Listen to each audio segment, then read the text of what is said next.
ദൈവ തിരുനാമം വാഴ്ത്തപ്പെടുമാറാകട്ടെ. നമുക്ക് വീണ്ടും തിരുവചന പഠനത്തിനായിട്ട് ദൈവസന്നിധിയിൽ കടന്നു വരുവാൻ തക്കവണ്ണം ലഭിച്ച സാവകാശത്തെ ഓർത്ത് ദൈവത്തെ സ്തുതിക്കുന്നു. യേശുക്രിസ്തു ഈ ഭൂമിയിലായിരുന്നപ്പോൾ പ്രാർത്ഥനാ നിരതനായിരുന്നു എന്നുള്ളത് പഠിച്ചു വന്നതിന് ശേഷം രേഖപ്പെടുത്തി കിട്ടിയിരിക്കുന്ന യേശുക്രിസ്തുവിൻ്റെ പ്രാർത്ഥനകളിൽ അല്പം വിസ്തൃതമായ വലിയതായ ഒരു പ്രാർത്ഥനയെക്കുറിച്ച് നമ്മൾ ചിന്തിച്ച് തുടങ്ങി. യോഹന്നാൻ എഴുതിയ സുവിശേഷം 17-ാമത്തെ അധ്യായത്തിലുള്ള പ്രാർത്ഥനയാണ് കഴിഞ്ഞ ക്ലാസ്സിൽ നമ്മൾ ചിന്തിപ്പാൻ തക്കവണ്ണം ഇടയായത്. അതിൻ്റെ ഘടന എങ്ങനെയാണെന്നുള്ളത്, അതിൻ്റെ അപേക്ഷയെക്കുറിച്ചുള്ള ചില പ്രത്യേകതകൾ നമ്മൾ കണ്ടു.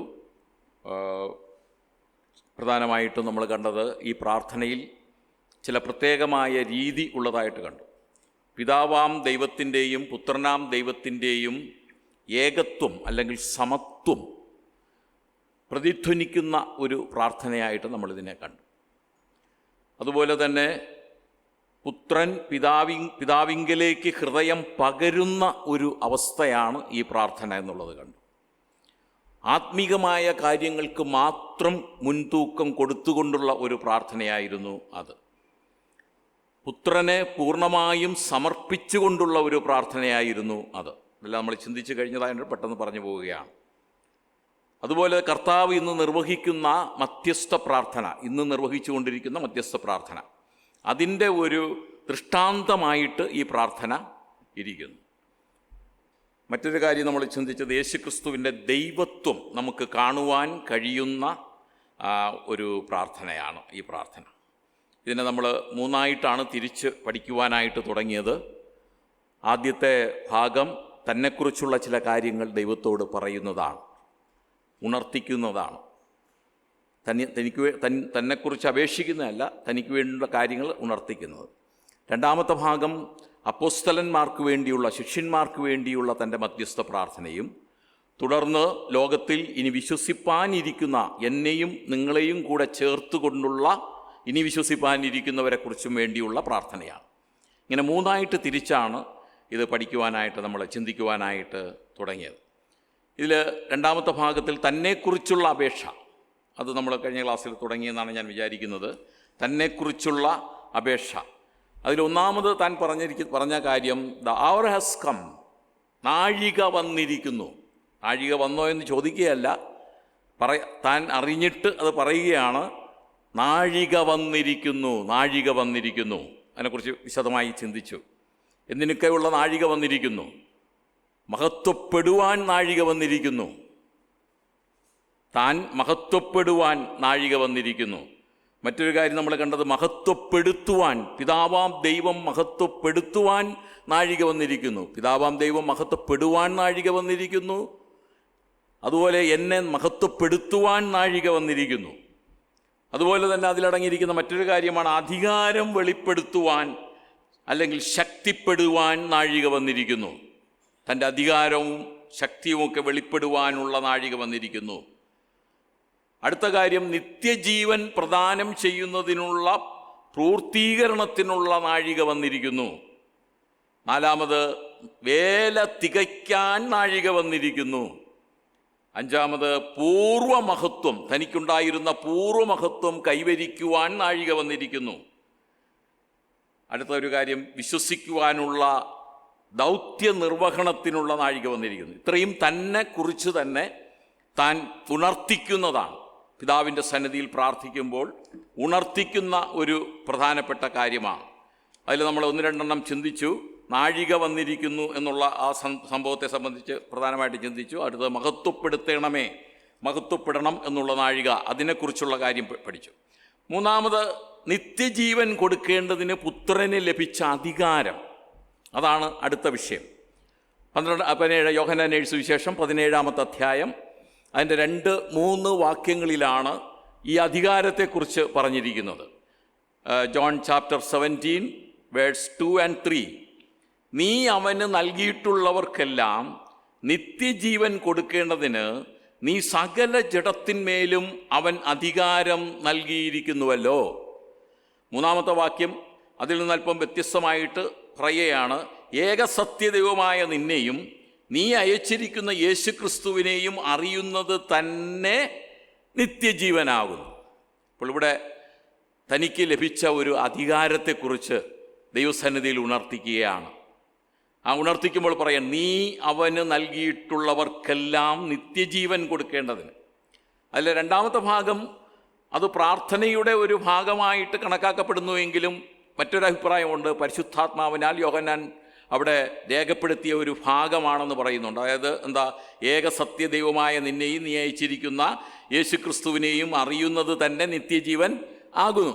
അത് പ്രാർത്ഥനയുടെ പാർട്ടാണോ ഇല്ലയോ എന്നുള്ളതിന് തർക്കമുണ്ട്. പ്രാർത്ഥനയുടെ പാർട്ടായതുകൊണ്ട് വേറെ കുഴപ്പമൊന്നുമില്ല എന്നാണ് ഞാൻ ചിന്തിക്കുന്നത്. എന്തായാലും നിത്യജീവൻ എന്നത് പുത്രനിൽ വിശ്വസിക്കുന്നതിലൂടെ മാത്രം പ്രാപിക്കുന്ന ഒരു കാര്യമാണ്. അതാണ് അധികാരം, പുത്രന് നൽകിയിരിക്കുന്ന പ്രത്യേകമായ അധികാരം. നിത്യജീവൻ എന്നത് പുത്രനിൽ വിശ്വസിക്കുന്നതിലൂടെ മാത്രമേ അത് പ്രാപിക്കുവാനായിട്ട് കഴിയുള്ളൂ. അതിനുള്ള അധികാരം കൊടുത്തിരിക്കുന്നത് പുത്രനാണ്. അത് സകല ജഡത്തിന്മേലും അധികാരമുള്ള കർത്താവിന് തന്നെയാണ് നിത്യജീവൻ കൊടുക്കുന്നതിനുള്ള അധികാരം നൽകിയിരിക്കുന്നത്. അത് താൻ ഒരു പ്രത്യേകമായിട്ട് പിതാവിൻ്റെ സന്നിധിയിൽ ഉണർത്തുകയാണ്. അടുത്തവിടെ പറയും നിത്യജീവൻ എന്താണ് എന്നുള്ളത് ഒരു സെൻറ്റൻസ് അവിടെ ആവശ്യമായിട്ട് വന്നതുകൊണ്ട് അതും കൂടെ പറയുന്നുണ്ട്. എന്താണ് നിത്യജീവൻ? എന്താണ് നിത്യജീവൻ? അതവിടെ വെളിപ്പെടുത്തുകയാണ്. എന്താണ് നിത്യജീവൻ? അത് ഒരു മഹത്തായ അറിവിലും വിശ്വാസത്തിലും കൂടെ ലഭിക്കുന്നതാണ് നിത്യജീവൻ. അതാണ് അവിടെ പറയുന്നത്, ഏക സത്യ ദൈവമായ പിതാവിനെ അറിയുന്നത്, ഈ ദൈവം അയച്ചിരിക്കുന്ന യേശുക്രിസ്തുവിനെ അറിയുന്നത്. അപ്പോൾ പിതാവാം ദൈവത്തെ അറിയുന്നത് മാത്രമല്ല നിത്യജീവൻ. മനസ്സിലാക്കണത് വളരെ പ്രധാനമാണ്. ഈ നിത്യജീവൻ ലഭിക്കുക എന്നുള്ളത്, ഒരുപാട് പേർക്ക് ദൈവത്തെ വിശ്വസിക്കുന്നവരുണ്ട്. അതിലൂടെ നമുക്ക് ഒരിക്കലും, മനുഷ്യർക്കൊരിക്കലും ദൈവത്തെ വിശ്വസിക്കുന്നു എന്നതിലൂടെ ഒരിക്കലും എന്ത് കിട്ടില്ല? നിത്യജീവൻ കിട്ടില്ല. കിട്ടുമോ? ഇല്ല.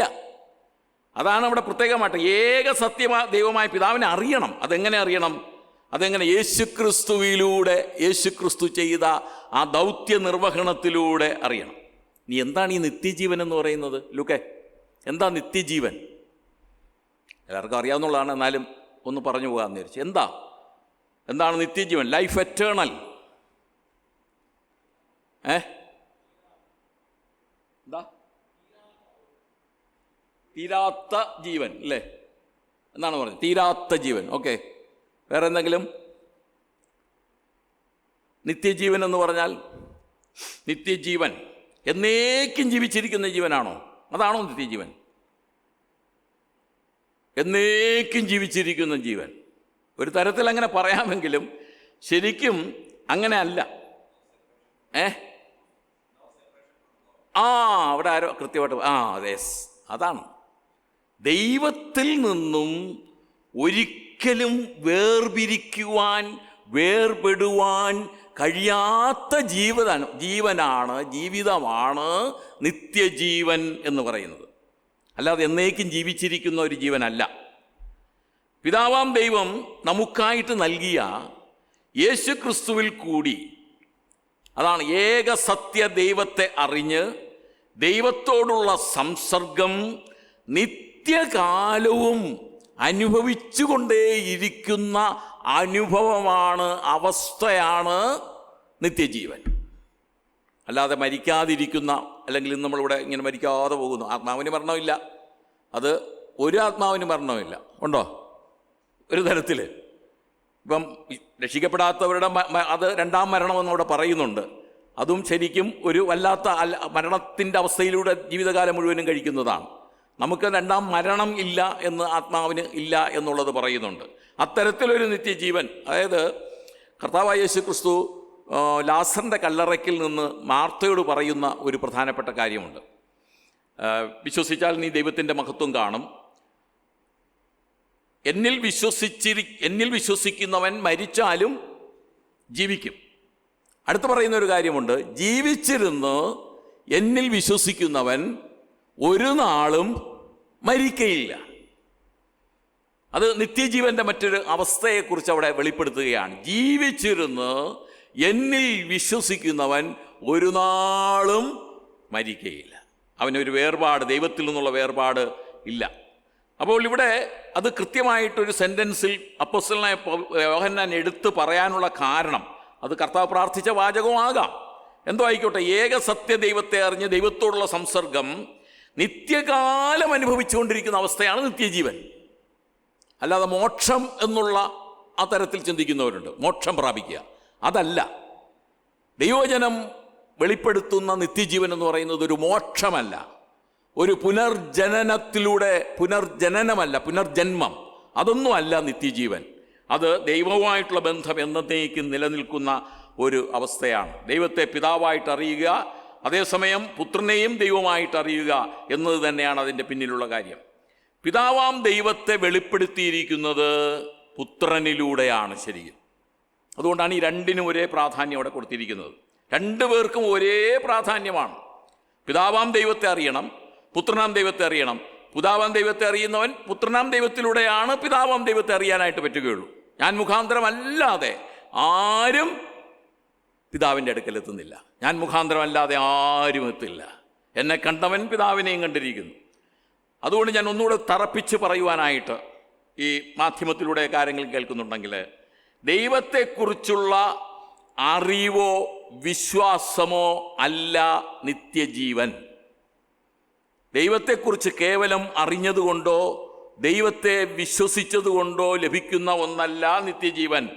യേശുക്രിസ്തു കർത്താവായ യേശുക്രിസ്തു നമുക്കായിട്ട് ഭൂമിയിൽ വന്ന് തൻ്റെ ക്രൂശീകരണത്തിലൂടെ നമുക്ക് വേണ്ടി നിർവഹിച്ച ആ പാപപരിഹാര യജ്ഞത്തിൽ അതിൽ വിശ്വസിച്ച് പിതാവിനോട് അടുത്ത് എത്തുന്നതാണ്, പിതാവിനെ അറിയുന്നതാണ്, പിതാവിനെ വിശ്വസിക്കുന്നതാണ് യഥാർത്ഥത്തിലുള്ള നിത്യജീവൻ. യേശുവിനെ കർത്താവെന്ന് വായ് കൊണ്ടേറ്റു പറയുകയും ദൈവം അവനെ മരിച്ചവരിൽ നിന്ന് ഉയർത്തെഴുന്നേൽപ്പിച്ചു എന്ന് ഹൃദയം കൊണ്ട് വിശ്വസിക്കുകയും ചെയ്താൽ മാത്രമേ ഒരു വ്യക്തിക്ക് രക്ഷയുള്ളൂ. മറ്റൊരുത്തനിലും രക്ഷയില്ല. നാം രക്ഷിക്കപ്പെടുവാൻ ആകാശത്തിന് കീഴിൽ മനുഷ്യരുടെ ഇടയിൽ നൽകപ്പെട്ട വേറെ ഒരു നാമവുമില്ല. അപ്പോൾ പിതാവാം ദൈവത്തെ വിശ്വസിച്ചാൽ മാത്രമല്ല, ഇത്തരത്തിലൂടെ മാത്രമേ യേശുക്രിസ്തു മുഖാന്തരവും യേശുക്രിസ്തുവിലൂടെ ഉള്ള പാപമോചന വിശ്വാസത്തിലൂടെയും മാത്രമാണ് നിത്യജീവൻ ലഭിക്കുന്നത്. അപ്പോൾ ഈ നിത്യജീവൻ കൊടുക്കുന്നതിനുള്ള അധികാരം ആർക്കാ നൽകിയിരിക്കുന്നത്? യേശുക്രിസ്തു. അതാണ് എനിക്ക് നൽകിയിരിക്കുന്ന അധികാരം. ഈ നിത്യജീവൻ എന്ന് പറയുന്നത് ഒരു അഭേദ്യമായ ബന്ധമാണ്. അല്ലാതെ ഒരു നമുക്ക് ലഭിക്കുന്ന ഒരു പ്രത്യേകത അല്ല, ഒരു അഭേദ്യമായ ബന്ധം. ഈ ബന്ധം വേർപെട്ടുപോയത് ആദാം പാപം ചെയ്തത് മുഖാന്തരമാണ്. ഏദൻ തോട്ടത്തിൽ വെച്ച് ദൈവത്തിൽ നിന്നും വേർപെട്ടുപോയ ഒരു ബന്ധമാണ്. ആ ബന്ധത്തിൻ്റെ പുനഃസ്ഥാപനമാണ് കാൽവരി ക്രൂശിലൂടെ യേശുക്രിസ്തു നിവർത്തിക്കപ്പെട്ടത്. അത് പ്രാപിക്കുന്നതാണ് നിത്യജീവൻ എന്നുള്ളത്. ദൈവവുമായുള്ള ബന്ധം പുനഃസ്ഥാപിക്കപ്പെടുമ്പോൾ കിട്ടുന്ന ഒരു പുതിയ ജീവൻ, അതാണ് നിത്യജീവൻ എന്ന് പറയുന്നത്. യോഹന്നാൻ എഴുതിയ സുവിശേഷം 3:3 പറയുന്നുണ്ട്, പുതുതായി ജനിച്ചില്ല എങ്കിൽ സ്വർഗരാജ്യം കാണുവാൻ, ദൈവരാജ്യം കാണുവാൻ ആർക്കും കഴിയുകയില്ല. അപ്പോൾ ഇതാണ് തൻ്റെ മൂന്നാമത്തെ തന്നെക്കുറിച്ചുള്ള കാര്യം. ഒന്നാമത്തെ ഏതാണ്? നാഴിക വന്നിരിക്കുന്നു. രണ്ടാമത് മഹത്വപ്പെടുത്തേണമേ. മൂന്നാമത് എനിക്ക് ഒരു അധികാരം നൽകിയിരിക്കുന്നു. അടുത്ത് നാലാമത്തെ കാര്യം അതിൻ്റെ 4-ാമത്തെ വാക്യത്തിൽ തന്നെയാണ്. ഞാൻ ഭൂമിയിൽ നിന്നെ മഹത്വപ്പെടുത്തി, നീ എനിക്ക് ചെയ്യുവാൻ തന്ന പ്രവൃത്തി തികച്ചിരിക്കുന്നു. തന്നെക്കുറിച്ച് തന്നെ പിതാവിനോട് ഉണർത്തിക്കുന്ന മറ്റൊരു കാര്യമാണ്, ഇല്ലേ? എന്താ? ഞാൻ ഭൂമിയിൽ നിന്നെ മഹത്വപ്പെടുത്തി, നീ എനിക്ക് ചെയ്യുവാൻ തന്ന പ്രവൃത്തി തികച്ചിരിക്കുന്നു. തനിക്ക് നൽകിയ പ്രവൃത്തി തികച്ചുകൊണ്ട് പിതാവിനെ മഹത്വപ്പെടുത്തുന്ന കർത്താവ്, വളരെ ചാരിതാർത്ഥ്യത്തോടുകൂടെ ദൈവസന്നിധിയിൽ ഹൃദയം പകരുവാൻ കഴിയുന്ന കർത്താവ്. ഇത്രയും ഞാൻ തികച്ചിരിക്കുന്നു, അക്കംപ്ലിഷ്ഡ്, പൂർത്തീകരിച്ചു എന്നുള്ളതല്ല, അത് ശരിക്കും കുറച്ചുകൂടെ തികച്ചു എന്നുള്ളതല്ല, അതിനേക്കാളും ഉപരിയായ ഒന്നാണ്. അതിൽ ഒട്ടും ഇനി ഒരു ലേശം പോലും അതിൽ കുറവ് സംഭവിക്കാതെ അത് ഏത് അർത്ഥത്തിലാണോ പിതാവ് ആഗ്രഹിച്ചത് അതേ അർത്ഥത്തിൽ അത് പൂർത്തീകരിച്ചു, അക്കംപ്ലിഷ് ചെയ്തു. അതാണ് ചാരിതാർത്ഥ്യത്തോടുകൂടെ പ്രാർത്ഥിപ്പാൻ കഴിയുന്ന ഒരു പ്രധാനപ്പെട്ട കാര്യം. എപ്പോഴും കർത്താവ് ആഗ്രഹിക്കുന്ന ഒരു കാര്യമാണ് താൻ ചെയ്യുന്ന കാര്യങ്ങളെല്ലാം പിതാവിൻ്റെ മഹത്വത്തിനായി തീരണം. അല്ലേ? എൻ്റെ മഹത്വത്തെ അല്ല, എൻ്റെ അതിലൂടെ മഹത്വപ്പെടുന്നുണ്ടെങ്കിലും പിതാവ് മഹത്വപ്പെടണം. നമ്മൾ അത്ഭുതങ്ങളെക്കുറിച്ച് പഠിക്കുമ്പോഴെല്ലാം അവിടെ കാണുന്നുണ്ട്. ആദ്യത്തെ അത്ഭുതം, ആദ്യത്തെ അടയാളം എന്നറിയപ്പെടുന്ന കാനാവിലെ കല്യാണത്തിന് പച്ചവെള്ളത്തെ വീഞ്ഞാക്കുമ്പോൾ അവിടെ 2-ാം അധ്യായം യോഹന്നാന്റെ സുവിശേഷം 2-ാം അധ്യായം 11-ാമത്തെ വാക്യത്തിൽ ഈ അത്ഭുതം നിർവഹിച്ചതിന് ശേഷം കർത്താവോട് പറയുന്ന ഒരു പ്രധാനപ്പെട്ട കാര്യമുണ്ട്. അവിടെ തൻ്റെ മഹത്വം വെളിപ്പെടുത്തി ശിഷ്യന്മാർ തന്നിൽ വിശ്വസിച്ചു. തൻ്റെ മഹത്വം വെളിപ്പെടുത്തി എന്ന് പറഞ്ഞാൽ പിതാവിലൂടെ തൻ്റെ മഹത്വം വെളിപ്പെടുത്തുകയാണ് അവിടെ ചെയ്ത്. പിതാവ് തനിക്ക് ഏൽപ്പിച്ച ആ പ്രവൃത്തി ചെയ്യുന്നതിലൂടെ മഹത്വപ്പെടുക. പിതാവ് തന്നെ ഏൽപ്പിച്ച പ്രവൃത്തി ചെയ്തതിലൂടെ മഹത്വപ്പെടുക. ദൈവം തനിക്ക് നൽകിയ അധികാരത്തെയും അതുപോലെ തൻ്റെ ദൈവത്വത്തെയും വെളിപ്പെടുത്തുന്ന പ്രവൃത്തി. തനിക്ക് നൽകിയ അധികാരത്തെ വെളിപ്പെടുത്തുന്നു, അതുപോലെ തന്നെ തൻ്റെ ദൈവത്വത്തെയും വെളിപ്പെടുത്തുന്നു. നമ്മൾ അത് ഏറ്റവും കൂടുതൽ കാണുവാനായിട്ട് കഴിയുന്നത് ലാസറിൻ്റെ കല്ലറയ്ക്കൽ ആണ്. ആ മഹത്വം നമുക്ക് ഏറ്റവും കൂടുതൽ കാണുവാനായിട്ട് കഴിയുന്നത്, അല്ലേ? 11-ാം അധ്യായം യോഹന്നാന്റെ സുവിശേഷം തന്നെ 11-ാം അധ്യായം 40-ാമത്തെ വാക്യത്തിൽ മാർത്തയോട് പറയുന്നുണ്ട്, വിശ്വസിച്ചാൽ നീ എൻ്റെ മഹത്വം കാണുമെന്നല്ല അവിടെ പറഞ്ഞത്, നീ ദൈവത്തിൻ്റെ മഹത്വം കാണും, ദൈവത്തിൻ്റെ മഹത്വം കാണും.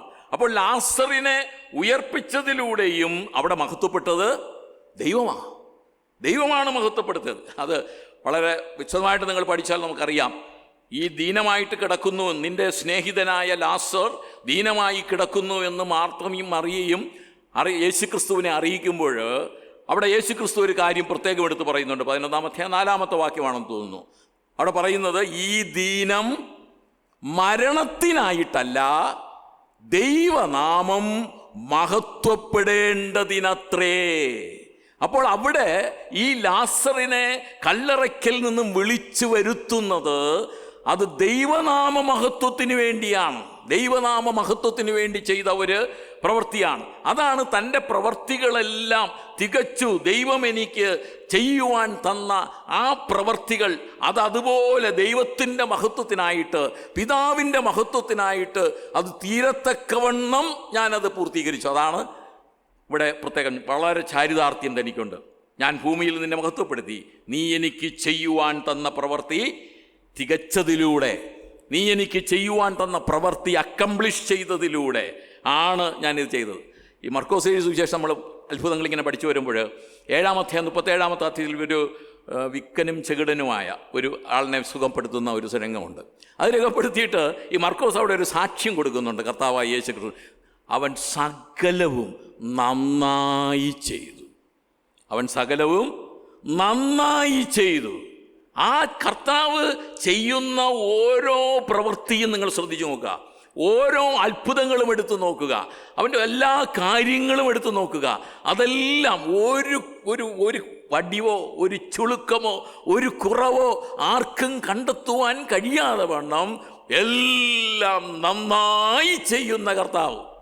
മർക്കോസ് സാക്ഷ്യപ്പെടുത്തിയ ആ സാക്ഷ്യം എനിക്ക് വളരെ ഇഷ്ടപ്പെട്ട ഒരു വാക്കാണ്. 7-ാം അധ്യായം 37-ാമത്തെ വാക്യമാണെന്നും, അവൻ സകലവും നന്നായി ചെയ്യുന്നവൻ. എന്തുകൊണ്ട് നന്നായി ചെയ്യുവാനായിട്ട് എനിക്ക് കഴിഞ്ഞു? അതിലൂടെ ദൈവം മഹത്വപ്പെടണം, പിതാവാം ദൈവം മഹത്വപ്പെടണം എന്നുള്ളത് കൊണ്ടാണ് അത് നന്നായിട്ട് ചെയ്യുവാനായിട്ട് കഴിയുന്നത്. നന്നായിട്ട് ചെയ്യും. ഞാനും ഓഫീസിലൊക്കെ വർക്ക് ചെയ്തിട്ടുള്ളവരാണ്. ജിം സാറിൻ്റെയൊക്കെ കീഴിൽ ഒരുപാട് പേര് വർക്ക് ചെയ്തിട്ടുണ്ട്. അപ്പം ഇങ്ങനെ ഏറ്റവും ഹെഡായിട്ടിരിക്കുന്ന ഒരാളുടെ മുമ്പിൽ ഒരു ഫയൽ സമർപ്പിക്കണമെങ്കിൽ എന്താ ചെയ്യുക? കാട്ടിക്കുട്ടി എങ്ങനെയെങ്കിലുമൊക്കെ ചെയ്തുകൊണ്ട് സമർപ്പിച്ചാൽ വലിച്ചു കീറി ദൂരെ കളയും. വലിച്ചെടുത്ത് ദൂരെ കളി, ഒരു സംശയം വേണ്ട, എടുത്തുകൊണ്ട് പോടാന്ന് പറഞ്ഞ് എടുത്ത് കളയും. അതുകൊണ്ട് നമ്മൾ എത്ര പ്രാവശ്യം ഫയൽ നോക്കി ഒരു ക്ലർക്ക് ഇങ്ങോട്ട് എഴുതി വിടുന്നതാണെങ്കിൽ പോലും സൂപ്പർവൈസ് ചെയ്യുമ്പോൾ അതിനെ പല പ്രാവശ്യം വായിച്ച് തിരിച്ച് ആ ഡ്രാഫ്റ്റ് തിരുത്തി വലിച്ചു കീറി കളഞ്ഞ്, പഴയതാണ്, ഇപ്പോൾ കമ്പ്യൂട്ടറിലാണല്ലോ, അതിനെ വീണ്ടും ഒന്നുകൂടെ എഴുതി പിന്നെ വിളിച്ച് ഡിസ്കസ് ചെയ്ത് വളരെ പെർഫെക്റ്റായിട്ട് അതിൽ ഇനി ഒരു അപാകതയും ഇല്ല എന്ന് നമുക്ക് പൂർണ്ണ ബോധ്യം വരുത്തിയാണ് സബ്മിറ്റ് ചെയ്യുന്നത്. എന്നാലും ചിലപ്പം മേലുദ്യോഗസ്ഥൻ അതിൽ നമ്മൾ പ്രതീക്ഷിക്കാത്ത പലതും കണ്ടെത്തും, അത് വേറെ കാര്യം. എന്നാൽ ഇവിടെ കർത്താവ് ചെയ്യുന്ന പ്രവൃത്തി അത് പിതാവിന് പൂർണ്ണമായിട്ടും മഹത്വപ്പെടുത്ത തരത്തിൽ, അതിൽ യാതൊരു അപാകതയും പിതാവിനോ മനുഷ്യർക്കോ കാണുവാൻ കഴിയാത്ത തരത്തിലാണ് യേശുക്രിസ്തു അല്ല. അതാണ് ഇവിടെ പറഞ്ഞത്, ഞാൻ എനിക്ക് തന്ന പ്രവൃത്തി തികച്ചിരിക്കുന്നു. യേശുക്രിസ്തു ഒരിക്കൽ ശിഷ്യന്മാരോട് പറഞ്ഞു, ഒരു ശമരിക്കാരത്തി സ്ത്രീയുമായിട്ട് സംസാരിക്കുമ്പോൾ ശിഷ്യന്മാർ ആഹാരവുമായിട്ട് വന്ന് ആഹാരത്തിനായിട്ട് ക്ഷണിക്കുന്നു. ആഹാരത്തിനായിട്ട് ക്ഷണിച്ചപ്പോൾ കർത്താവ് പറഞ്ഞ, എനിക്ക് ഭക്ഷിപ്പാൻ വേറൊരു ആഹാരമുണ്ട്. അപ്പോൾ ശിഷ്യന്മാർ ഇവിടെ നിന്നാണോ ഈ ശമരിക്കാരി എത്തിയാറ്റോ ആഹാരം കൊണ്ട് കൊടുത്തോ? അവിടെ സംശയമായി, കൺഫ്യൂഷനായി. ആ കൺഫ്യൂഷൻ തീർക്കാൻ വേണ്ടി കർത്താവായ യേശുക്രിസ്തു ആ 4-ാം അധ്യായത്തിൽ പറയുന്ന ഒരു പ്രധാനപ്പെട്ട വാക്യമുണ്ട്. 34-ാമത്തെ വാക്യത്തിൽ, എന്നെ അയച്ചവൻ്റെ ഇഷ്ടം ചെയ്ത് അവൻ്റെ പ്രവൃത്തി തികയ്ക്കുന്നത് തന്നെ എൻ്റെ ആഹാരം. നമ്മളെന്തിനാ ആഹാരം കഴിക്കുന്നത്? റോയ്സോര സ്ട്രെങ്ത് കിട്ടാൻ, ഓക്കെ. പിന്നെ ജീവൻ നിലനിർത്താൻ, രുചിക്ക് വേണ്ടി, ഒരു തൃപ്തിക്ക് കിട്ടാൻ വേണ്ടി. കയ്പുള്ള ആഹാരമൊക്കെ കഴിക്കാൻ ഇഷ്ടമുണ്ടോ? ഭയങ്കര ഇഷ്ടമുണ്ടോ? ചിലത് കഴിക്കേണ്ടി വരും. ഇവിടെ കർത്താവ് പറയുന്ന ഒരു പ്രധാന ആഹാരമായിട്ടാണ് തൻ്റെ ആ പ്രവൃത്തിയെ കമ്പയർ ചെയ്യുന്നത്. മനുഷ്യന് ഭൂമിയിൽ സാറ്റിസ്ഫാക്ഷൻ, അവൻ്റെ ഭൗതികമായ ഇതിൽ സാറ്റിസ്ഫാക്ഷൻ കൊടുക്കുന്ന ഒരു പ്രധാനപ്പെട്ട കാര്യമാണ് ആഹാരം, അല്ലേ? അങ്ങനെയല്ലേ ബാബു? അങ്ങനെയാണ്. അതുകൊണ്ടാണ് അവിടെ പറയുകയാണ്, എന്നെ അയച്ചവൻ്റെ ഇഷ്ടം ചെയ്ത് അവൻ്റെ പ്രവൃത്തി തികയ്ക്കുന്നത് പോലെ എന്നെ തൃപ്തിപ്പെടുത്തുന്ന ഒന്നില്ല. അതാണ് എൻ്റെ ആഹാരം, അത് ചെയ്യുന്നതിലാണ് എൻ്റെ സംതൃപ്തി. യോഹന്നാൻ എഴുതിയ സുവിശേഷം 5-ാം അധ്യായം അതിൻ്റെ 30-ാമത്തെ വാക്യത്തിൽ പറയുന്നുണ്ട്, ഞാൻ എൻ്റെ ഇഷ്ടമല്ല, എന്നെ അയച്ചവൻ്റെ ഇഷ്ടം അത്രേ ചെയ്യുവാൻ ഇച്ഛിക്കുന്നു. എൻ്റെ ഇഷ്ടമല്ല. ഞാൻ ഒരു കാര്യം ചെയ്യുമ്പോൾ ഇത് പിതാവ് മഹത്വപ്പെടുമോ, പിതാവിൻ്റെ ഇഷ്ടം ആണോ എന്ന് ശരിക്കും മനസ്സിലാക്കി മാത്രം പ്രവർത്തിക്കുന്നതാണ് ശരിയായ പ്രവൃത്തി. 8-ാം അധ്യായം യോഹന്നാന്റെ സുവിശേഷത്തിലാണ് ഇത് കൂടുതൽ കാണുന്നത്. യോഹന്നാന്റെ സുവിശേഷം 8-ാം അധ്യായം 29-ാമത്തെ വാക്യത്തിൽ പറയുന്നുണ്ട്, എന്നെ അയച്ചവൻ എന്നോട് കൂടെയുണ്ട്, ഞാൻ എല്ലായ്പ്പോഴും അവന് പ്രസാദമുള്ളത് ചെയ്യുന്നത് കൊണ്ട് അവൻ എന്നെ ഏകനായി വിട്ടിട്ടില്ല. ദൈവത്തിന് ഇഷ്ടമുള്ളത് മാത്രം ചെയ്ത് തൻ്റെ പ്രവൃത്തി തികയ്ക്കുന്ന ഒരു കർത്താവ്. യോഹന്നാന്റെ സുവിശേഷം 19-ന്റെ 30-ാമത്തെ വാക്യത്തിൽ കർത്താവ് അവസാനം ക്രൂശി കിടന്നുകൊണ്ട് പറഞ്ഞ ഒരു കാര്യമാണല്ലോ, ടെസ്റ്റിലറ്റായി, നിവർത്തി ആയി. ഇനി ഒന്നും ബാക്കിയില്ല. രക്ഷയോടുള്ള ബന്ധത്തിൽ തന്നെ ഈ ഭൂമിയിലേക്ക് അയച്ചപ്പോൾ ചെയ്ത ആ പ്രവൃത്തി കംപ്ലീറ്റ് ചെയ്തു, അത് പൂർത്തീകരിച്ചു. നമ്മുടെ വീണ്ടെടുപ്പിൻ്റെ പ്രവൃത്തി തികച്ചത് കർത്താവ് കേവലം 3.5 വർഷം കൊണ്ടല്ല. ആണോ വീണ്ടെടുപ്പിൻ്റെ പ്രവൃത്തി തികച്ചത്? ഒരു 3.5 വർഷം കൊണ്ടാണോ? അല്ലല്ല, അത് ലോകസ്ഥാപനത്തിന് മുമ്പേ തുടങ്ങിയ പ്രവൃത്തിയാ, അല്ലേ? അങ്ങനെയാണ് നമ്മൾ തിരുവചനത്തിൽ കാണാനായിട്ട് കാണിക്കുന്നത്. വീണ്ടെടുക്കപ്പെട്ടവരായ നമ്മെ സംബന്ധിച്ചിടത്തോളം ഇതോടുള്ള ബന്ധത്തിൽ ഒരു ഗുണപാഠം നമുക്ക് പഠിക്കേണ്ടതായിട്ടുണ്ട്. നമ്മെ ഏൽപ്പിച്ചിരിക്കുന്ന പ്രവൃത്തി, കഴിഞ്ഞ സീനിയർ ക്ലാസ്സിൽ ബാബു ആ കൃപാവരങ്ങളെക്കുറിച്ച് പഠിപ്പിക്കുമ്പോൾ എടുത്തു പറഞ്ഞ ഒരു കാര്യമാണ്, നമ്മിൽ ഓരോ കാര്യങ്ങൾ ദൈവം ഏൽപ്പിച്ചിട്ടുണ്ട്, ഇല്ലേ? അത് എത്രത്തോളം നന്നായി ചെയ്യുന്നു, അതാണ് കൃപാവരങ്ങളുടെ ജ്വലിപ്പിക്കൽ എന്നതുകൊണ്ട് ഉദ്ദേശിക്കുന്നത്. ഇവിടെ നമ്മെ ഏൽപ്പിച്ചിരിക്കുന്ന ചില പ്രവൃത്തികളുണ്ട്.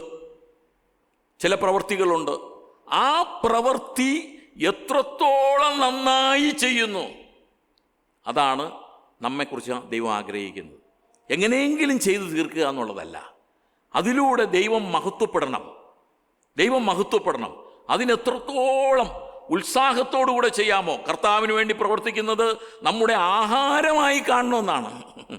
കാണാൻ പറ്റുമോ നമുക്ക്? അതാണ് ഇവിടെ പറയുന്നത്, നമ്മുടെ ആഹാരമായിട്ട് സകലവും നന്നായി ചെയ്തു എന്ന് പറയത്തക്കവണ്ണം. അല്പത്തിൽ വിശ്വസ്തനായിരുന്നു, ഞാൻ നിന്നെ അധികത്തിന് വിചാരകനാക്കും. ഈ ഒരു വാക്ക് നമുക്ക് കേൾക്കുവാൻ തക്കവണ്ണം ഇടയാകണം. നമ്മെക്കുറിച്ച് നീ നല്ലതായി ചെയ്തു, നീ നന്നായി ചെയ്തു എന്ന് പറഞ്ഞ് ദൈവം നമ്മെ അഭിനന്ദിക്കുവാൻ, അപ്രീഷിയേറ്റ് ചെയ്യുവാൻ ഇടയാകണം. അതാണ് ചാരിതാർത്ഥ്യത്തോടുകൂടെ. അങ്ങനെ ഒരു സാക്ഷ്യം നമുക്ക് പറയുവാനായിട്ടിടയായാൽ അതിൽ പരമായിട്ട് ദൈവത്തെ മഹത്വപ്പെടുത്തുവാൻ കഴിയുന്ന വേറെ ഒന്നും ഇല്ല. നമുക്ക് ദൈവസന്നിധിയിൽ നിൽക്കുമ്പോൾ പൂർണ്ണ സംതൃപ്തിയോടുകൂടെ നിൽക്കാൻ കഴിയണം. എന്നെ ഇവിടെ ഏൽപ്പിച്ചിരിക്കുന്ന പ്രവൃത്തി എത്രത്തോളം ഭംഗിയായി, ഉത്സാഹത്തോടെ, സന്തോഷത്തോടെ ഞാൻ ചെയ്തു. അലസതയോടെ കൂടെ അല്ല, ഉത്സാഹത്തോടുകൂടെ, വളരെ സന്തോഷത്തോടുകൂടെ ഞാൻ ചെയ്തു എന്ന് നമ്മെ തന്നെ പരിശോധിച്ച് ഈ ദിവസങ്ങളിൽ ജീവിക്കേണ്ടത് ആവശ്യമാണ്. നമ്മുടെ ദൈവം, നമ്മുടെ കർത്താവ് നമ്മിൽ പ്രസാദിക്കണമെങ്കിൽ നാം കർത്താവിൽ വിശ്വസിച്ച ആ കാര്യങ്ങൾ അത് ശരിയായ തരത്തിൽ വെളിപ്പെട്ട് വരണമെങ്കിൽ നമ്മൾ അങ്ങനെ പ്രവർത്തിച്ചേ മതിയാവും. പിതാവിൻ്റെ ഇഷ്ടം നമ്മിലൂടെ നിറവേറ്റപ്പെടണം. കർത്താവ് എപ്പോഴും പ്രാർത്ഥിച്ച പ്രാർത്ഥനകൾ നമ്മൾ പഠിച്ചാണ്, ദൈവത്തിൻ്റെ ഇഷ്ടം അല്ലാതെ വേറെ ഒന്നും എൻ്റെ ജീവിതത്തിൽ വേണ്ട, അത് മാത്രം മതി എന്നാണ് കർത്താവ് പ്രാർത്ഥിച്ചത്. അപ്പം നാലാമത്തെ കാര്യമാണ് ചാരിതാർത്ഥ്യത്തോടുകൂടെ തന്നെ വെളിപ്പെടുത്തുവാൻ, തന്നെ സമർപ്പിക്കുവാൻ, തൻ്റെ കാര്യം പറയുവാൻ കഴിയുന്ന, നീ എന്നെ ഏൽപ്പിച്ച പ്രവൃത്തി ചെയ്യുവാൻ അത് തികച്ചിരിക്കുന്നു, അത് അക്കംപ്ലിഷ് ചെയ്തിരിക്കുന്നു. അടുത്ത അഞ്ചാമത്തെ കാര്യം, തന്നെക്കുറിച്ച് തന്നെ പറയുന്ന അഞ്ചാമത്തെ കാര്യം, പൂർവ്വമഹത്വത്തിലേക്ക് മഹത്വപ്പെടണം. അഞ്ചാമത്തെ വാക്യം തന്നെയാണ്, ഇപ്പോൾ പിതാവേ, ലോകം ഉണ്ടാകും മുമ്പേ എനിക്ക് നിൻ്റെ അടുക്കൽ ഉണ്ടായിരുന്ന മഹത്വത്തിൽ എന്നെ നിൻ്റെ അടുക്കൽ മഹത്വപ്പെടുത്തണമേ. അതൊരപേക്ഷയായിട്ട് തന്നെ ഇരിക്കുക. ഞാൻ എല്ലാം ചെയ്തു, ഇനി ഒന്നും ചെയ്യാനായിട്ട് ബാക്കിയില്ല. ക്രൂശിലുള്ള കാര്യവും തികയ്ക്കും. ഇനി എന്താ ചെയ്യേണ്ടത്? എന്നെ മഹത്വപ്പെടുത്തണം. കർത്താവ് തനിക്ക് വേണ്ടിയുള്ള അപേക്ഷ ഇങ്ങനെ അവസാനിപ്പിക്കാനായിട്ട് തുടങ്ങുകയാണ്. ഈ കാര്യങ്ങളെല്ലാം ഇങ്ങനെ പറഞ്ഞു വന്നിട്ട് തനിക്ക് വേണ്ടി തന്നോടനുബന്ധിച്ച് പറഞ്ഞ കാര്യങ്ങളൊക്കെ അങ്ങ് അവസാനിപ്പിക്കുക. അടുത്ത മധ്യസ്ഥ പ്രാർത്ഥനയിലേക്ക് കിടക്കുക. അതിനു മുമ്പ് പറയുന്ന ഒരു പ്രധാനപ്പെട്ട കാര്യമാണ്, എന്താ? എന്നെ മഹത്വപ്പെടുത്തണമേ. കർത്താവ് തനിക്ക് വേണ്ടിയുള്ള അപേക്ഷ അവസാനിപ്പിക്കുന്നതിന് മുമ്പ് പറയും, വേല തികച്ചു, ഇനി എനിക്ക് പുതിയ എന്തെങ്കിലും ഒരു മഹത്വം വേണമെന്നല്ല പറഞ്ഞത്. അതിലൊരു പ്രത്യേകത ഒളിഞ്ഞു കിടപ്പുണ്ടല്ലേ. ഇപ്പോൾ പിതാവേ, ലോകമുണ്ടാകുന്ന മുമ്പേ എനിക്ക് നിൻ്റെ അടുക്കൽ ഉണ്ടായിരുന്ന മഹത്വം, ഞാൻ എല്ലാം തികച്ചു, എനിക്ക് ഇനി ഒരു പുതിയ അനുഭവം, ഒരു പുതിയ മഹത്വം, അതൊന്നും എനിക്ക് വേണ്ട. എനിക്ക് മുമ്പേ ഒരു മഹത്വം, ആ മഹത്വമൊക്കെ വിട്ടിട്ടാണ് ഞാനിങ്ങോട്ട് വന്നിരിക്കുന്നത്. പ്രമോഷനൊന്നും വേണ്ട, എനിക്ക് പ്രമോഷനൊന്നും വേണ്ട. എനിക്ക് ആദ്യം അങ്ങയുടെ അടുക്കൽ ഒരു മഹത്വം ഉണ്ടായിരുന്നു, ആ മഹത്വത്തിലേക്ക് എന്നെ കൊണ്ടുപോകണം.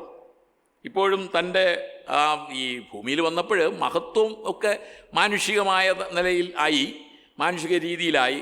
കർത്താവിൻ്റെ ദൈവത്വത്തിനൊരിക്കലും അപ്പോഴും മാറ്റം വന്നിട്ടില്ല. ഈ ഭൂമിയിൽ വരുമ്പോഴും ദൈവത്വത്തിന് മാറ്റം വന്നിട്ടുണ്ടോ? ലൂക്കെ ചിലരൊക്കെ ഇരിക്കുന്നതുകൊണ്ടാണ് ഞാൻ അങ്ങനെ പറയുന്നത്, അറിയാം.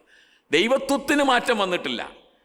അവൻ്റെ മഹത്വം അല്പമായിട്ടെന്ന് പറഞ്ഞാൽ മാനുഷികമായിട്ട് അവൻ മനുഷ്യനായിട്ട് തീർന്നു എന്നുള്ളതാണ് നമുക്ക് മനസ്സിലാക്കാനായിട്ട് കഴിഞ്ഞത്. അതിലേക്ക് ഞാൻ കിടക്കുന്നില്ല. അപ്പോൾ ഇവിടെ പറയുന്നത്, ഇനിയൊരു പുതിയ മഹത്വം എനിക്ക് വേണമെന്നല്ല, നേരത്തെ ഉണ്ടായിരുന്ന ആ മഹത്വം എന്ന് പറഞ്ഞാൽ അനാദിയായ മഹത്വമാണ്. ആ മഹത്വത്തിലേക്ക് എന്നെ തിരികെ കൊണ്ടുവരണം. ഇപ്പോഴും തൻ്റെ ദൈവത്വത്തിന് മാറ്റം സംഭവിച്ചിട്ടില്ല, എന്നാൽ മഹത്വം മാറ്റിവെച്ചിട്ടാണ് ഇവിടെ വന്നത്. ആ മഹത്വം എന്ന് പറയുന്നത് മറ്റ് യാതൊരു സൃഷ്ടിക്കും അവകാശപ്പെട്ടതല്ല, മറ്റൊന്നിനും അവകാശപ്പെട്ടതല്ല. ആ മഹത്വം കർത്താവായ യേശു ക്രിസ്തുവിനുള്ള മഹത്വം മറ്റാർക്കും അവകാശം, ഞാൻ എൻ്റെ മഹത്വം ആർക്കും വിട്ടുകൊടുക്കുകയില്ല. ആ മഹത്വത്തിലേക്ക്, ആ കർത്താവ് ദൈവമെന്ന് പറയുന്നത് ഉണ്ടായതല്ല, സൃഷ്ടിക്കപ്പെട്ടതല്ല, ഉണ്ടായിരുന്നവനാണ്, സൃഷ്ടിതാവാണ്. പുത്രൻ പൂർണ്ണ ദൈവത്വം കൂടെ അതിലൂടെ വെളിപ്പെടുത്തുകയാണ്, അല്ലേ? എനിക്ക് ആദിയിൽ ഉണ്ടായിരുന്ന മഹത്വപ്പെടുത്തണമെന്ന് പറയുമ്പോൾ തൻ്റെ ആ പൂർണ്ണമായ ദൈവത്വം അതും കൂടെ ഇതിലൂടെ വെളിപ്പെടുത്തുകയാണ്. പിതാവിൻ്റെ മഹത്വം അത് തനിക്ക് മാത്രം അവകാശപ്പെട്ടതാണ്. അതിനാലാണ് പറയുന്നത് ചാരിതാർത്ഥ്യത്തോടുകൂടെ ആ അവകാശത്തിന് വേണ്ടി പറയുകയാണ്, എനിക്കത് അവകാശപ്പെട്ടതാണ്, അതിലേക്ക് എന്നെ മഹത്വപ്പെടുത്തണം. ഇനി എന്തെങ്കിലും എന്നിൽ നിർവഹിക്കാനായിട്ടുണ്ടോ? ഒന്നുമില്ല. അങ്ങ് എന്നെ ഏൽപ്പിച്ച കാര്യങ്ങളെല്ലാം തികച്ചില്ലേ, ഇനി എന്നെ ആ അവസ്ഥയിലേക്കൊന്ന് കൊണ്ടുപോകണം. യോഹന്നാന്റെ സുവിശേഷം 13-ാം അധ്യായം 31-32 വാക്യങ്ങളിൽ കർത്താവ് പറയുന്ന ഒരു കാര്യമുണ്ട്. മാളികമുറി പ്രഭാഷണത്തിന് ശിഷ്യന്മാരുമായിട്ടിരിക്കുമ്പോൾ, ഞാൻ മഹത്വപ്പെട്ടിരിക്കുന്നു, ദൈവവും അവനിൽ മഹത്വപ്പെട്ടിരിക്കുന്നു, ദൈവം അവനെ തന്നിൽ തന്നെ മഹത്വപ്പെടുത്തും. ദൈവം അവനിൽ തന്നിൽ തന്നെ, ഇതൊക്കെ നമുക്ക് മനസ്സിലാക്കി ഇത്തിരി ബുദ്ധിമുട്ടുള്ള വാചകങ്ങളാണ്. അപ്പോൾ ഈ മാളികമുറി പ്രഭാഷണത്തിലെ താനിത് ഇങ്ങനെ ശിഷ്യന്മാരോട് പറയുന്ന കാര്യമാണ്. സമ്പൂർണ്ണ മഹത്വം, സമ്പൂർണ്ണ മഹത്വം. അതിൽ ഇനി നേരത്തെ ഉണ്ടായിരുന്ന മഹത്വം എന്ന് പറയുന്നത് പൂർണ്ണമായ മഹത്വം. ആ മഹത്വം ആണ് ദൈവം ഇവിടെ അതിലേക്ക് പോകുവാനാണ് ആഗ്രഹിക്കുന്നത് എന്ന് നമുക്ക് മനസ്സിലാക്കാനായിട്ട് കഴിയും. ഫിലിപ്പിയർക്ക് ലേഖനം 2-ാം അധ്യായം 9 മുതൽ 11 വരെ ആ മഹത്വത്തിലേക്ക് കൊണ്ടുപോകും എന്നുള്ള കാര്യം നമ്മൾ അവിടെ അപ്പോസ്തലനായ പൗലോസ് പറയുന്നുണ്ട്. അതുകൊണ്ട് ദൈവം അവനെ, എന്താ അവിടുത്തെ പ്രയോഗം, അതുകൊണ്ട് ദൈവം അവനെ ഏറ്റവും ഉയർത്തി. അവിടെ വേറൊരു വാക്ക് അതിന് ഉപയോഗിക്കാനില്ല, അല്ലേ?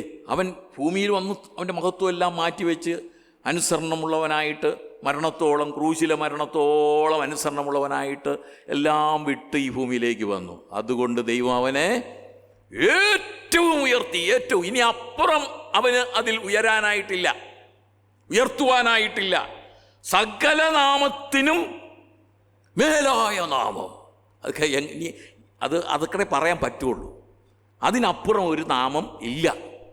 അതാണ് അങ്ങനെ യേശുവിൻ്റെ നാമത്തിങ്കൽ സ്വർലോകരുടെയും ഭൂലോകരുടെയും അധോലോകരുടെയും മുഴങ്കാലൊക്കെയും മടങ്ങുകയും എല്ലാ നാവും യേശു കർത്താവ്, യേശു ക്രിസ്തു കർത്താവ്, ജീസസ് ക്രൈസ്റ്റ് ഈസ് ലോർഡ് എന്ന് എന്തിനു വേണ്ടി ഏറ്റു പറയുന്നത് എന്ന് പിതാവായ ദൈവത്തിൻ്റെ മഹത്വത്തിനായി.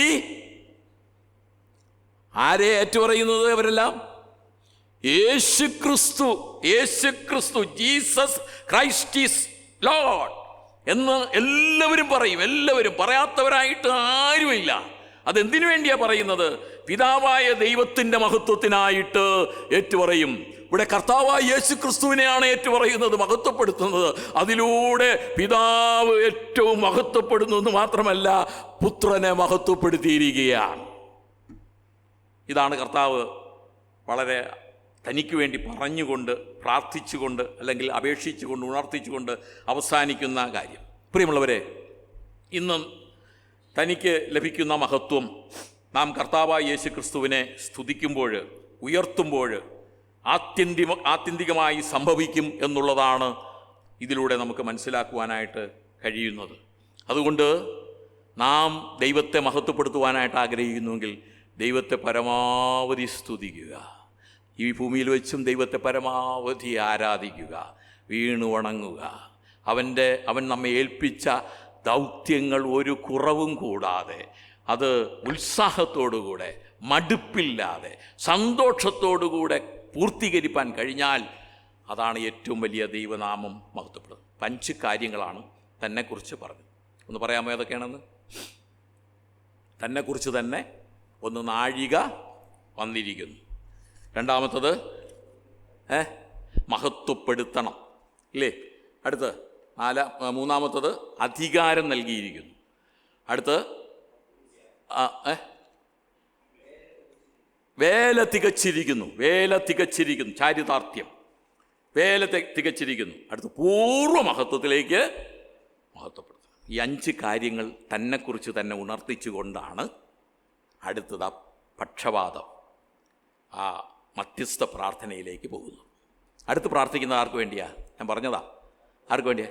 അപ്പോസ്തലന്മാർക്ക് വേണ്ടി, അല്ലെങ്കിൽ ശിഷ്യന്മാർക്ക് വേണ്ടി. അതിന് നമ്മുടെ കാര്യങ്ങളൊക്കെ അത് വരുന്നുണ്ട് കേട്ടോ. എന്നാലും നമ്മൾ ശിഷ്യന്മാരാണല്ലോ. എന്നാൽ നമുക്ക് വേണ്ടി പ്രത്യേക ഒരു പ്രാർത്ഥനയുണ്ട്, അത് അവസാനം. ഇവിടെ അപ്പോസ്തലന്മാർക്ക് വേണ്ടിയുള്ള യേശു ക്രിസ്തുവിൻ്റെ അപേക്ഷ 17-ാം അധ്യായം 6 മുതൽ 19 വരെയും അതാണ്. 6-ാമത്തെ വാക്യം മുതൽ 19-ാമത്തെ വാക്യം, 14 വാക്യങ്ങൾ അതിൽ അടങ്ങിയിട്ടുണ്ട്. ഈ അവസാന അപേക്ഷയുടെ നല്ലൊരു ഭാഗവും ശിഷ്യന്മാർക്കും വിശ്വാസികൾക്കും വേണ്ടിയുള്ള അപേക്ഷയാണ്. അതിൽ തന്നെ കൂടുതലും ശിഷ്യന്മാർക്ക് വേണ്ടിയാണ്. ഈ പ്രാർത്ഥന പ്രാർത്ഥിക്കുമ്പോൾ ശരി സ്പിള്ളി ഞാൻ പറഞ്ഞു പോകാനായിട്ട് ആഗ്രഹിക്കുകയാണ്. ഈ പ്രാർത്ഥന പ്രാർത്ഥിക്കുമ്പോൾ 6 മുതൽ 10 വരെയുള്ള വാക്യങ്ങൾ ഒരു ഘട്ടമാണ് എന്ന് പറഞ്ഞാൽ മനസ്സിലാകുന്നുണ്ടോ?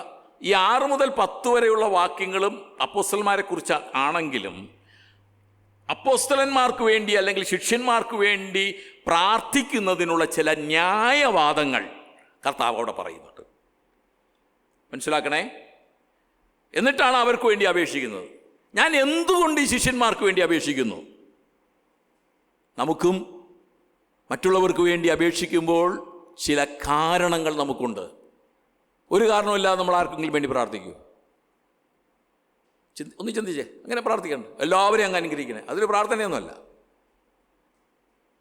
ഒരു കാരണം, നമ്മളൊരു വ്യക്തിക്ക്, ഒരു പ്രത്യേകമായിട്ടൊരു വ്യക്തിക്ക് വേണ്ടി പ്രാർത്ഥിക്കുമ്പോൾ അവരിൽ ചില പ്രത്യേക കാര്യങ്ങൾ നമ്മൾ കാണുന്നുണ്ട്.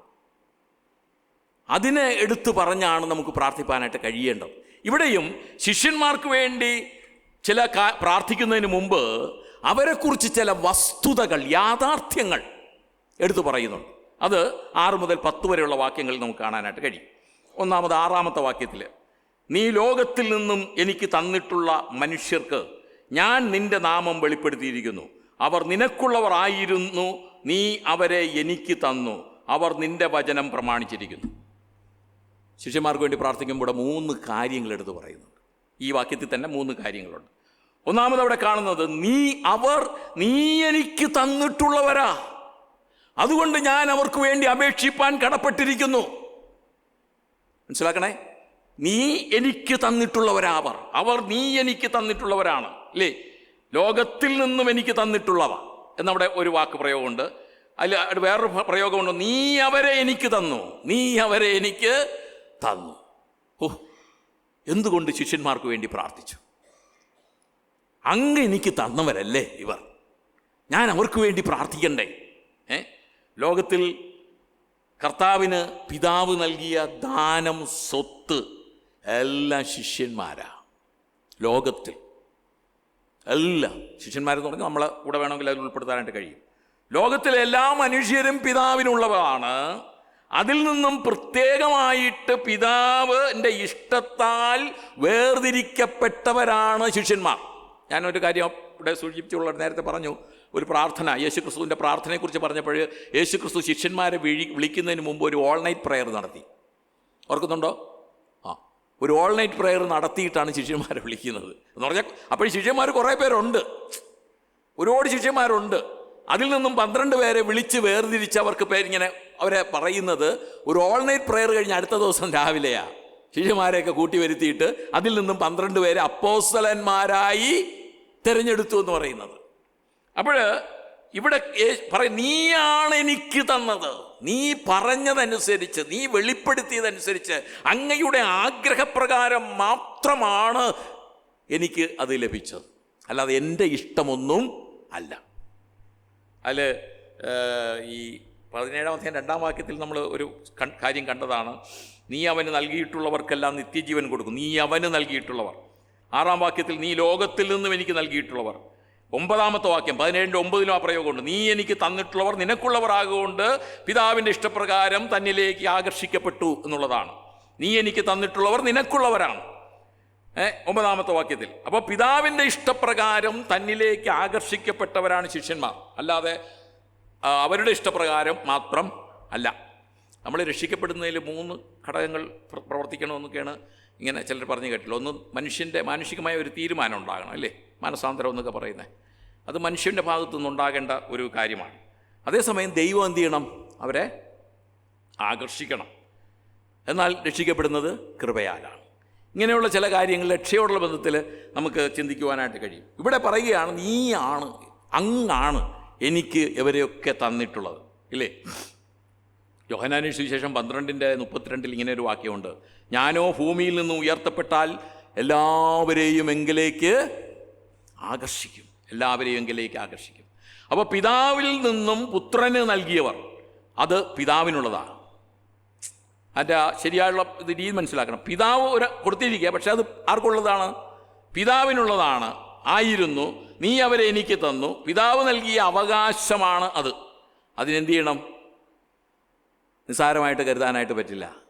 അത് സംരക്ഷിക്കപ്പെടണം, അത് സൂക്ഷിക്കപ്പെടണം, അത് നിലനിൽക്കണം, അത് അതിൻ്റേതായ രീതിയിൽ കാക്കപ്പെടണം. അപ്പോൾ ഒരു കാര്യം ഇതാണ് ശിഷ്യന്മാർക്ക് വേണ്ടി അപേക്ഷിക്കുന്നതിന് മുമ്പ് പറയുന്നു, നീ എനിക്ക് തന്നിട്ടുള്ളവർ, അതുകൊണ്ടാണ് ഞാൻ അവർക്ക് വേണ്ടി അപേക്ഷിക്കുന്നത്. നീ എനിക്ക് തന്നിട്ടുള്ളവർ. നമുക്ക് എന്തെങ്കിലുമൊക്കെ തന്നിട്ടുണ്ടോ ഈ ഭൂമിയിൽ? തന്നിട്ടുണ്ടോ ബാബു? എന്തോ തന്നിട്ടുണ്ട്? കുറേ സ്വത്താ? എന്താ? സോഴ്സസ് ഉണ്ട്. ആത്മാക്കൾ ഉണ്ട് അല്ലേ? നമുക്ക് തന്നിട്ടുള്ള ആത്മാക്കളുണ്ട്. ഇതിലെല്ലാം ഉപരി 127 സങ്കീർത്തനത്തിലൊരു പ്രയോഗമുണ്ട്. മക്കൾ യഹോവ നൽകുന്ന അവകാശം, ഉദരഫലം അവൻ തരുന്ന പ്രതിഫലം. മക്കൾ യഹോവ നൽകുന്ന അവകാശമാണ്. അല്ലാതെ നമ്മുടേതായ ക്രെഡിറ്റൊന്നും അതിൽ പറയാനായിട്ട് നമുക്കില്ല. ആ അവകാശത്തെ ദൈവഹിതം ആരാണോ തന്നത് അവരുടെ അനുരൂപമായി അതിന് ഹിതപ്രകാരം നമ്മളാക്കിയെടുക്കുവാൻ എന്തൊക്കെ കാര്യങ്ങൾ ചെയ്യണമോ അതൊക്കെ ചെയ്യേണ്ടത് ആവശ്യമാണ്. അതിലെന്തെങ്കിലും വീഴ്ചകൾ നമ്മുടെ ഭാഗത്ത് വന്നാൽ ദൈവം നമ്മോടാ ചോദിക്കുന്നത്. അത് നമ്മൾ ഈ നാളുകളിൽ വളരെ പ്രാർത്ഥനയോടുകൂടെ നാം ചെയ്യേണ്ട ഒരു പ്രധാനപ്പെട്ട ശുശ്രൂഷയായിട്ട് എനിക്ക് മനസ്സിലാക്കുവാനായിട്ട് കഴിയുന്നു. അപ്പോൾ ഇവിടെ പറയുകയാണ്, നീ എനിക്ക് തന്നിട്ടുള്ളവർ ആകെ കൊണ്ട് ഞാൻ അവർക്ക് വേണ്ടി അപേക്ഷിക്കുന്നു. അവർക്ക് വേണ്ടി അപേക്ഷിക്കാതെ ഞാൻ ആർക്ക് വേണ്ടി അപേക്ഷിക്കുക? അപ്പോൾ അവർക്ക് വേണ്ടി, ശിഷ്യന്മാർക്ക് വേണ്ടി അപേക്ഷിക്കുന്നതിനുള്ള ഒരു പ്രധാനപ്പെട്ട കാരണം, നീയാണ്, അങ്ങാണ് ഈ അവകാശമായിട്ട് അവരെ എനിക്ക് നൽകിയിരിക്കുന്നത്. 9-ാമത്തെ, നീ എനിക്ക് തന്നിട്ടുള്ളവർ ആകൊണ്ട് അപേക്ഷിക്കുന്നു. 9-ാമത്തെ വാക്യത്തിൽ അങ്ങനെ തന്നെ പറയുന്നുണ്ട്. 10-ാമത്തെ വാക്യത്തിൽ എൻ്റേതെല്ലാം നിൻ്റേതും നിൻ്റേതെല്ലാം എൻ്റേതുമാകുന്നു എന്ന് പറഞ്ഞാൽ ഈ അവകാശത്തിന്മേൽ ആണ് എൻ്റെതെല്ലാം നിൻ്റെതും കൂടെയാ, നിൻ്റെതെല്ലാം എൻ്റെതും കൂടെയാണ്. അതുകൊണ്ട് ഞാനിത് അവർക്ക് വേണ്ടി അപേക്ഷിപ്പാൻ കടപ്പെട്ടിരിക്കുന്നു. ചുമ്മാ അങ്ങ് പ്രാർത്ഥിക്കുകയല്ല, അതിൻ്റെ റെസ്പോൺസിബിലിറ്റി ശരിയായിട്ട് മനസ്സിലാക്കിക്കൊണ്ടാണ് ഈ ശിഷ്യന്മാർക്ക് വേണ്ടി പ്രാർത്ഥിക്കുന്നത്. 1-ാമത്തെ ഘടകത. 2-ാമത് അവിടെ കാണുവാനായിട്ട് കഴിയുന്നത് എന്തുകൊണ്ട് പ്രാർത്ഥിക്കുന്നു. അതിൽ 6-ാമത്തെ വാക്യത്തിലാണ്, നിന്റെ നാമം അവർക്ക് വെളിപ്പെടുത്തിയിരിക്കുന്നു അല്ലേ? 6-ാമത്തെ വാക്യം, അവർ ദൈവനാമം വെളിപ്പെട്ടവരാണ്. ദൈവത്തിൻ്റെ നാമം ശരിക്കും മനസ്സിലാക്കിയവരാണവർ. അതുകൊണ്ട് അവർക്ക് വേണ്ടി ഞാൻ അപേക്ഷിച്ചേ പറ്റൂ. ഈ ദൈവനാമം എന്ന് പറയുമ്പോൾ ഞാനിപ്പോൾ കൂടെ ലൂക്കനെ നോക്കുക. എന്താ ദൈവത്തിൻ്റെ നാമം? ദൈവനാമം, ദൈവത്തിൻ്റെ നാമമുണ്ടോ? അവിടെ വേറെ ഒരിക്കൽ ചോദിച്ചിട്ടുണ്ട്, ദൈവത്തിൻ്റെ നാമമുണ്ടോ? യഹോവ അല്ലേ, യാഹ്വേ, പഴയ നിയമത്തിൽ വെളിപ്പെടുത്തി കിട്ടിയിരിക്കുന്ന ഒരു നാമമാണ്. പക്ഷെ അത് ആണ് അതിൻ്റെ ശരിയായിട്ടുള്ളത്. അതാണെങ്കിലും മോശയെ വിളിച്ചതറിയാലോ, മുൾപ്പടർപ്പിൻ്റെ, നിങ്ങൾക്കറിയാമെന്നുള്ള കഴിയോ? ഒരിക്കൽ മുൾപ്പടർപ്പിൽ ഇങ്ങനെ നിന്ന് വിളിച്ചു, നീ അവരെ നിൻ്റെ സഹോദരങ്ങളുടെ അടുക്കിലേക്ക് കടന്നു ചെല്ലണം, അവരെ പുറപ്പെടുവിക്കണം, ഫറവോൻ്റെ അടുക്കിലേക്ക് പോകണം. അപ്പോഴവിടെ മോശ ചോദിക്കുന്ന ഒരു ചോദ്യമുണ്ട്. പുറപ്പാട് പുസ്തകം 3-ാമത്തെ അധ്യായത്തിൽ 14-ാമത്തെ വാക്യമാണ്. ചോദിക്കുന്നൊരു ചോദ്യമുണ്ട്. എന്താ ചോദ്യം? എന്നെ ആരാണ് അയച്ചതെന്ന് അവർ ചോദിക്കും. നിന്നെ ആരുടെ ഇങ്ങോട്ട് പറഞ്ഞു വിട്ടത് അവരെ വിടുവിക്കാനായിട്ട് എന്ന് ചോദിക്കുമ്പോൾ ഞാൻ ആരുടെ പേര് എന്താ പറയേണ്ടത്? എന്നെ അയച്ചത് ആരാണെന്ന് ഞാൻ പറയണം. ഞാൻ യഹോവയെന്ന് വന്ന് പറഞ്ഞാൽ മതി, ദൈവമാണെന്ന് പറഞ്ഞാൽ മതി. അങ്ങനെയൊന്നും അല്ല പറഞ്ഞത്. ഞാനാകുന്നവൻ അരുളി ചെയ്യുന്നു എന്ന് പറഞ്ഞാൽ മതി. അപ്പോൾ ദൈവത്തിൻ്റെ നാമം എന്ന് പറയുമ്പോൾ അത് നമുക്ക് ഇച്ചിരി മനസ്സിലാക്കാൻ വലിയ പാടാ. ഞാനാകുന്നു എന്നുള്ളവൻ നിന്നെ അയച്ചിരിക്കുന്നു. അങ്ങനെ പ്രത്യേകമായ ഒരു നാമമൊന്നും നമുക്കങ്ങനെ ദൈവത്തിന് കൊടുക്കാനായിട്ട് പറ്റില്ല. പഴയ നിയമ കാലഘട്ടത്തിൽ പല പേരുകളിൽ എൽ ഷദായ് എന്ന് പറഞ്ഞാൽ സർവശക്തൻ, സർവവ്യാപി, ഇങ്ങനെയുള്ള ഒരുപാട് കാര്യങ്ങളിലൊക്കെ വിശേഷണതയിലൊക്കെ അറിയപ്പെടുന്നുണ്ട്. ദൈവനാമം ഇവിടെ പറയുകയാണ്, നിന്റെ നാമം അവർക്ക് വെളിപ്പെടുത്തിയിരിക്കുന്നു. ശിഷ്യന്മാർക്ക് വെളിപ്പെടുത്തിയ നാമം ഏതാണ്? ഞാനാകുന്നവൻ ഞാനാകുന്നു. അതാണോ? പിതാവ്.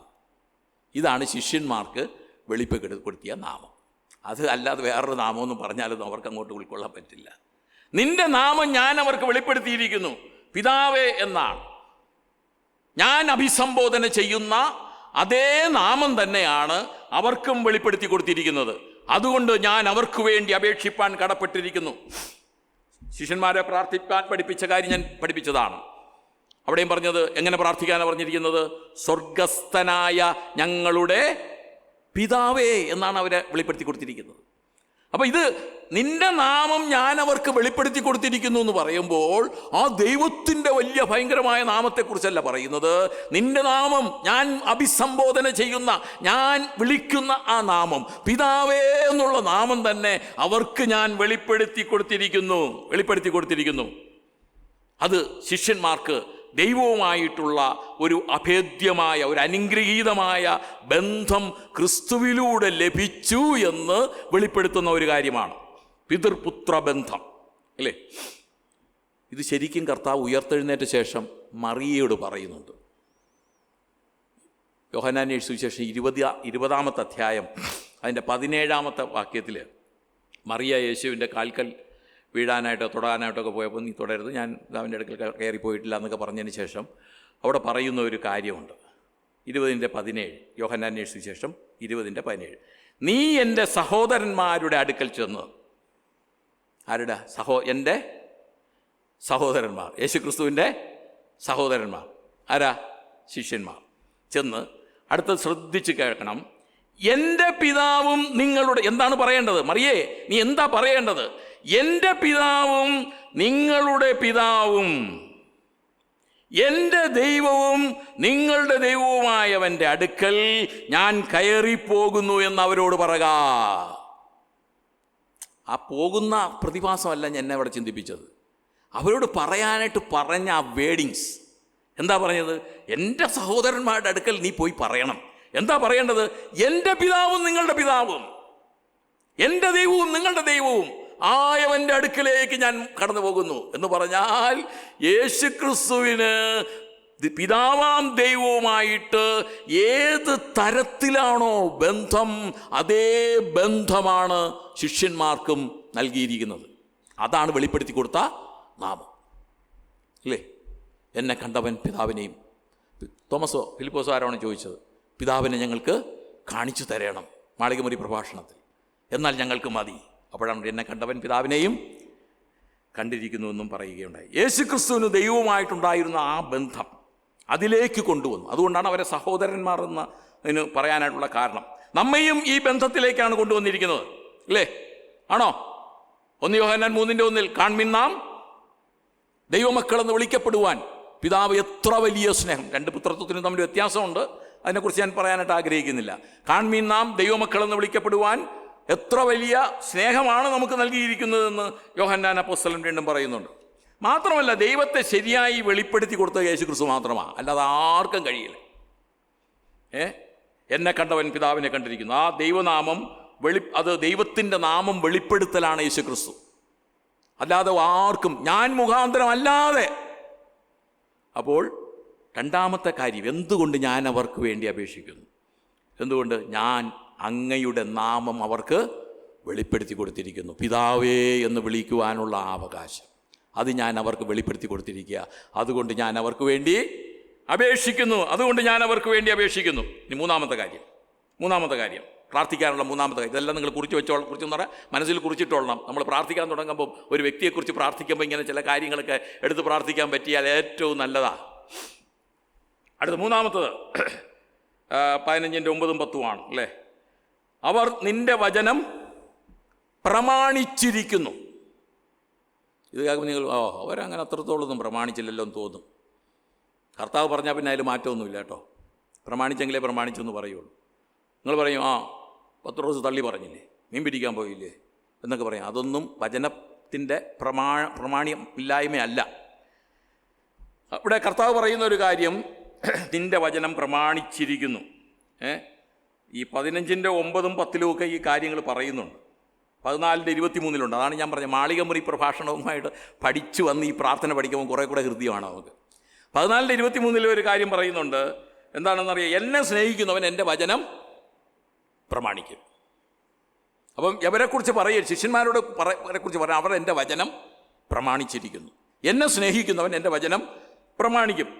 അതുപോലെ 15-ാം അധ്യായം 10-ാമത്തെ വാക്യത്തിൽ, എൻ്റെ കൽപ്പനകൾ പ്രമാണിച്ചാൽ എൻ്റെ സ്നേഹത്തിൽ വസിക്കും. എൻ്റെ കൽപ്പനകൾ പ്രമാണിച്ചാൽ എൻ്റെ സ്നേഹത്തിൽ വസിക്കും. അപ്പം ദൈവസ്നേഹവുമായിട്ട് ബന്ധപ്പെട്ട് യേശുക്രിസ്തുവിനെ ശരിയായിട്ട് സ്നേഹിക്കുക, അതിലൂടെയാണ് ദൈവത്തിൻ്റെ കൽപ്പനകൾ പ്രമാണിപ്പാൻ, ദൈവത്തിൻ്റെ വചനം പ്രമാണിപ്പാനായിട്ട് കഴിയുന്നത്.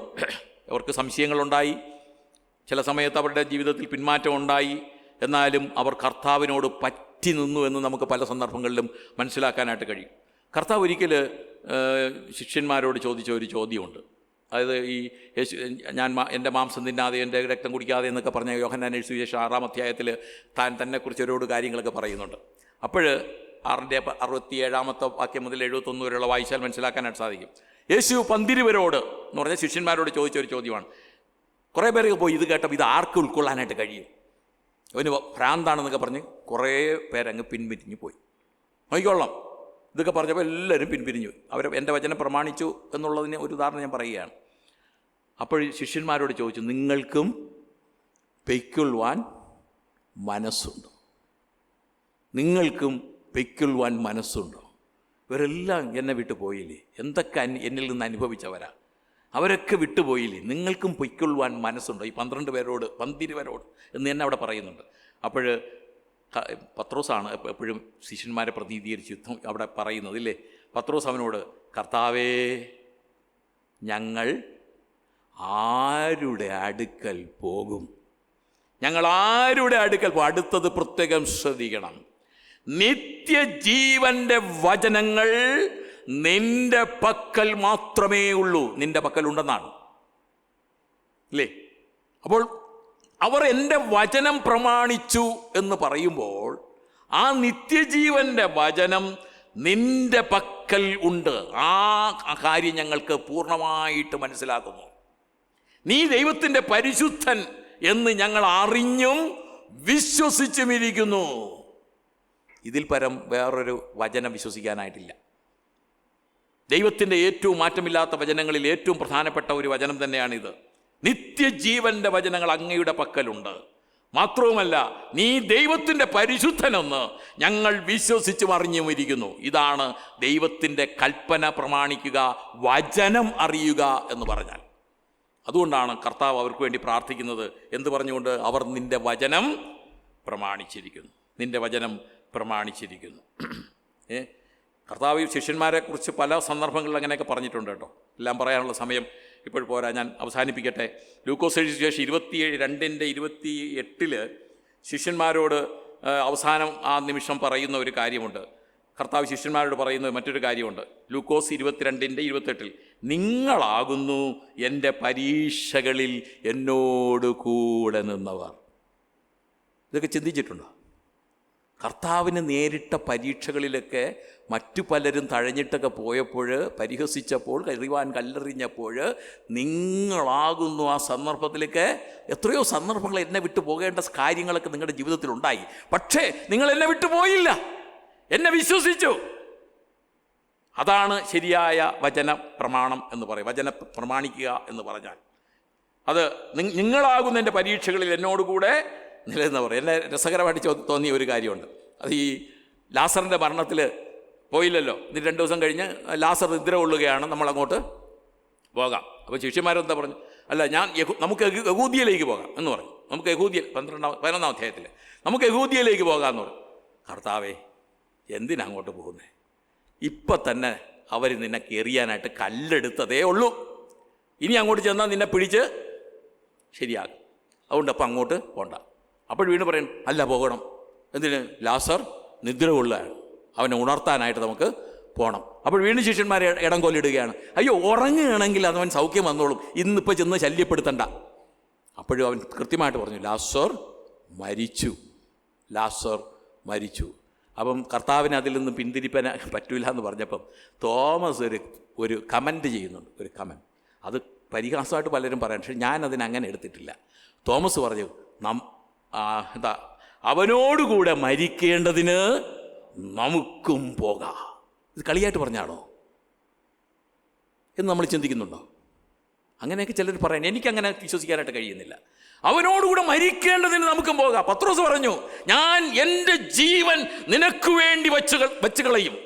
മാളികമുറി പ്രഭാഷണത്തിലിരിക്കുമ്പോൾ 3 പ്രാവശ്യം പറഞ്ഞു, അല്ലേ, എൻ്റെ ജീവൻ നിനക്ക് വേണ്ടി വച്ച് കളയും. ഇതൊക്കെ ശരിയായിട്ടുള്ള വിശ്വാസത്തിൽ നിന്നും പറയുന്നത് തന്നെയാണ്. തള്ളി പറഞ്ഞു എന്നൊക്കെ നമ്മൾ പറയും, പക്ഷേ എവിടെ തള്ളി പറഞ്ഞു? പത്രോസ് പ്രസംഗിച്ച് രക്ഷിക്കപ്പെട്ട് മുന്നോട്ട് വന്നതുപോലെ വ്യൂഹം എത്ര പേര് വന്നിട്ടുണ്ട്. അപ്പോൾ എന്തുകൊണ്ട് ശിഷ്യന്മാർക്ക് വേണ്ടി അപേക്ഷിക്കുന്നു?